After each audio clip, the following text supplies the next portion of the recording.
Hi, it's Terry. It's Sunday and I'm sewing in my jammies. And it's supposed to be a really snowy day a little bit later today. Watch this spot to see if we're open or not. We're not going to call it quite yet, but we'll let you know if we're going to be open or not today and tomorrow because the weather's supposed to be frightful. Also, I have an announcement. Our website was down today, but it's back up again thanks to our webmaster. And so you can look on there for our class schedule. We'll be adding classes throughout the week. We should get a lot of our spring classes, all our winter and spring classes, all on there. So it's a new year, and for me, that means time to start a new project. So this is a project from Lori Holt, and it's called Paper Tree Quilt or Tree Paper Quilt. And this is what the package outside looks like. And you get 42 papers that look like this. And the individual papers look like this, and they're shiny. On this side, they're like freezer paper. So what you want to do is get a layer cake, and they're normally 42 pieces. So you can make 14 sets out of this. You're going to divide out your layer cake into three fabrics, sets of three fabrics that contrast with one another. Then you're going to take this and iron it on. So since you're cutting three at a time, you actually can get 3 layer cakes worth of quilts out of this. So you can make it bigger or make 3 of them. So you're going to iron this on.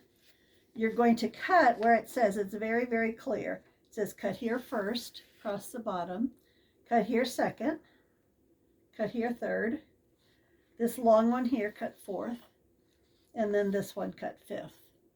And you're only going to work with 3 blocks at a time. That's going to make it easier at the end to put the fabrics out so they're not all touching each other exactly the same. So I made this little impromptu design wall here. This is just batting that I had on hand. You're going to take this piece here and you're going to put it here. You're going to put that piece here, and then you're going to bring this one back here.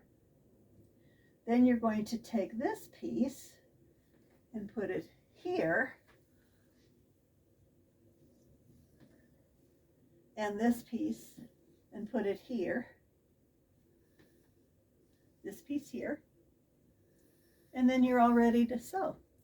It has real explicit directions. You sew these together, and it says press to the dark.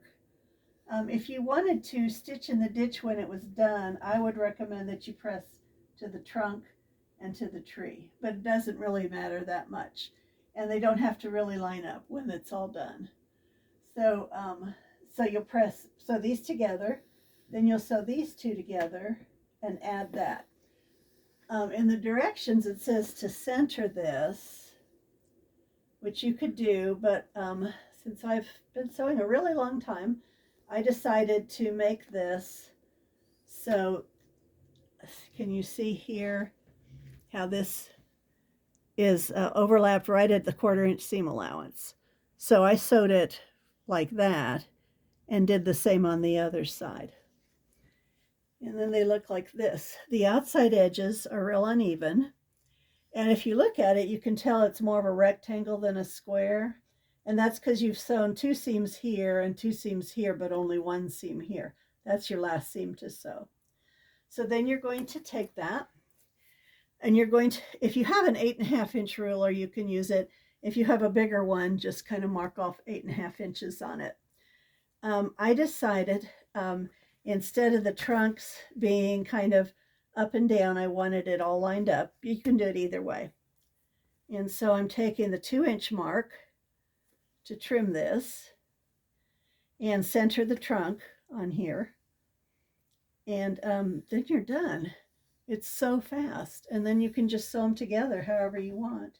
You're going to have quite a few different fabric combinations, so it won't be hard to get them mixed up and not next to each other.